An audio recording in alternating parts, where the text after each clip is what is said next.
Big talk Roman Reigns ஃபெயிலியரா ஹிட்டான ஒரு பெரிய டிபேட் போகுது. இந்தியாவில் பிக் டாக் கேரக்டருக்கு அவ்வளோ ஃபேன்ஸ் இருக்காங்க. ஆனால் நீங்கள் WWE லைவ் ஆடியன்ஸில் பார்த்தா பூ பண்ணிட்டு இருந்தாங்க. அந்த க்ரௌடுக்கு ஏன் ரோமனை பிடிக்கலன்னு பார்த்தா ரோமன் ரெயின்ஸ் தான் பேசாத கம்பெனின்னு WWE திணிக்க பார்த்தாங்க. பிக் டாக் கேரக்டர் பெருசாக ஆடியன்ஸ் கிட்ட கனெக்ட் ஆகலான்னு சொல்கிறாங்க.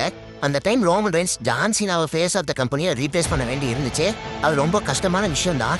ரோமன் WWE கரையில் ரொம்ப கஷ்டமான டைம் அது. அடுத்து ரோமனுக்கு மறுபடியும் லுக்கிமியா வந்துச்சு. அதனால யூனிவர்சல் சாம்பியன்ஷிப்பை வேக்கேட் பண்ணி போயிடுவாரு. எந்த க்ரௌட் பூ பண்ணிச்சோ அதே WWEக்கு கேன்சரை பீட் பண்ணிட்டு வந்து ஹீல் டர்ன் பண்ணி ஐகானிக் வெட்வென் ஸ்டோரி லைனை நமக்கு கொடுத்தாங்க. ரோமன் ரெயின்ஸ் ட்ரைபிள் சீஃப் ஆகி WWEயோட பிக்கஸ்ட் ஸ்டார் ஆனாரு. WWE டல்லா போயிட்டு இருந்த டைம்ல பிசினஸை தூக்கி நிறுத்தின ஆள்னா அது ரோமன் ரெயின்ஸ் தான். பிக் டாக் கேரக்டர் ஃபெயிலியராகவே இருக்கட்டும், ஆனால் ட்ரைபல் சீஃப் கேரக்டருக்கு ரெஸ்பெக்ட் கொடுத்தே ஆகணும்.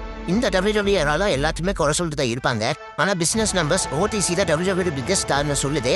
சப்ஸ்கிரைப் பண்ணிட்டு பிக் டாக் ட்ரைபல் சீஃப்ல எது பிடிக்கும்னு கமெண்ட் பண்ணுங்க.